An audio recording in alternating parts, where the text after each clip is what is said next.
नमस्कार, बहुत स्वागत है आपका रिपब्लिक भारत लुमिनस स्टूडियोज में 11 बजे की बड़ी खबरें लेकर। मैं हूं आपके साथ सलोनी श्रीवास्तव, मेरा और मेरी सहयोगी गायत्री शर्मा भी इस बुलेटिन में आपको अहम जानकारियां देंगी। क्या है इस वक्त की बड़ी खबर, सीधे चलते हैं गायत्री के पास। और इस वक्त की बड़ी खबर यह है कि नोएडा के सेक्टर 100 में हाई राइज बिल्डिंग में भीषण आग लग गई है। आपको बता दें, तापमान जो है वो लगातार बढ़ता जा रहा है और इसी बीच नोएडा के सेक्टर 100 में हाई राइज बिल्डिंग में भीषण आग लगी है और ये बताया जा रहा है कि धू-धू कर काला धुआं उठ रहा है। पूरी जो बिल्डिंग है उसमें अफरा तफरी मच गई है क्योंकि हाई राइज बिल्डिंग में अचानक से भीषण आग लग गई। और एक्सक्लूसिव तस्वीरें आपको दिखा रहे हैं नोएडा के सेक्टर 100 से, जहां पर हाई राइज बिल्डिंग में भीषण आग लगी और आग की वजह से अफरा तफरी मच गई है। लोग बिल्डिंग से बाहर आ गए हैं। एक तरफ तापमान लगातार बढ़ रहा है और इस वजह से जगह जगह आग का तांडव भी देखने को मिल रहा है। अब ये जो तस्वीर निकलकर सामने आई है नोएडा के सेक्टर 100 से, एक्सक्लूसिव तस्वीर आपको दिखा रहे हैं। हाई राइज बिल्डिंग में भीषण आग और भीषण आग की वजह से अफरा तफरी का माहौल सलोनी।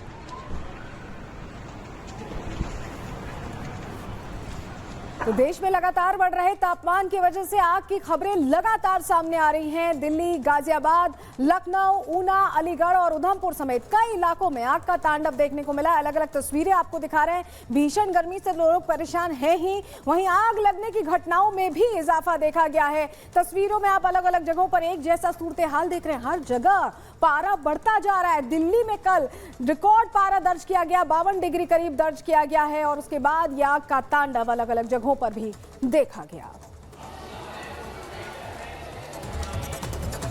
और इसी बीच एक और बड़ी खबर अपने दर्शकों को बता दें, पुणे हिट एंड रन मामले में जांच जो है वो लगातार चल रही है। कमेटी का गठन हो गया है, लेकिन अब देवेंद्र फडणवीस कहा है कि दोषियों को बख्शा नहीं जाएगा। देवेंद्र फडणवीस ने कहा है, बड़ी खबर अपने दर्शकों को बता रहे हैं। उन्होंने कहा कि कुछ लोग इस पर राजनीति कर रहे हैं, मामले पर राजनीति करने वालों का पर्दाफाश होगा। तो देखिए किस तरीके से पुणे हिट एंड रन मामले में अब देवेंद्र फडणवीस जो डिप्टी सीएम है, उन्होंने कहा है कि किसी भी दोषी को बख्शा नहीं जाएगा।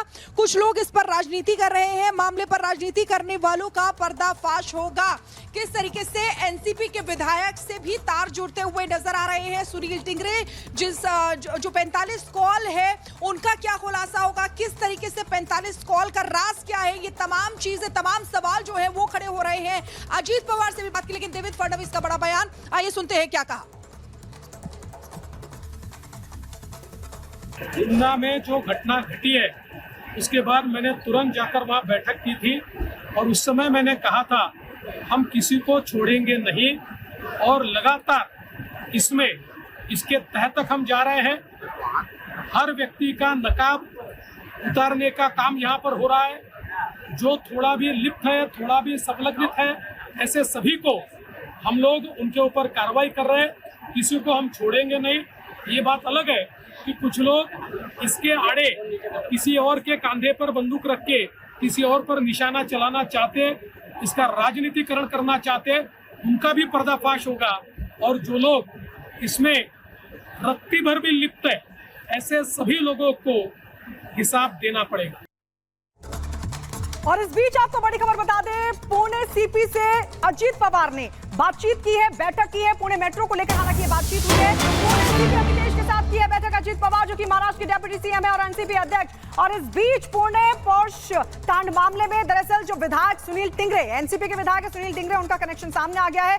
ये बताया जा रहा है कि जो आरोपी के पिता है उसने 45 बार सुनील टिंगरे को फोन किया है। कार्रवाई ना करने का दबाव भी इस बीच डाला गया है सुनील टिंगरे की तरफ से, ये बड़ी जानकारी मिल रही है। लेकिन इस बीच अजीत पवार से जब रिपब्लिक भारत ने सवाल किया तो वो चुप्पी साध गए। और आपको बता दें, आज सुबह पुणे सीपी अमितेश के साथ अजीत पवार ने बैठक भी की है। पुणे मेट्रो को लेकर बैठक करने गए थे अजीत पवार। लेकिन बड़ा सवाल यह है कि आखिरकार सुनील टिंगरे का पुणे पोर्श कांड से कनेक्शन आखिर क्या है। लेकिन इस पर अजीत पवार ने चुप्पी साध ली है।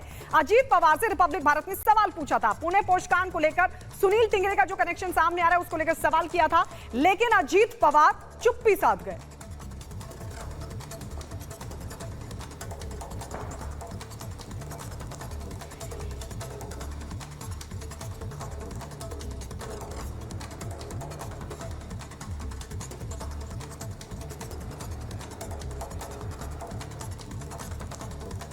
तो पुणे पोर्श कांड को लेकर लगातार बड़े खुलासे हो रहे हैं और जो ताजा खुलासा हुआ वो हैरान करता है, क्योंकि एनसीपी विधायक सुनील टिंगरे का सामने आ गया है परिवार के साथ। नाबालिग के परिवार के साथ कनेक्शन सामने आया और इस पर जब अजित पवार से सवाल पूछे गए हैं तो उन सवालों पर अजित पवार ने चुप्पी साध ली, पूरी तरह खामोश रहे। रिपब्लिक भारत के सवालों का उनके पास कोई जवाब नहीं था। आरोपी नाबालिग के पिता ने देखिए 45 बार विधायक टिंगरे को फोन किया था। सुनील टिंगरे पर आरोप है कि उन्होंने पुलिस पर कार्रवाई ना करने का दबाव डाला।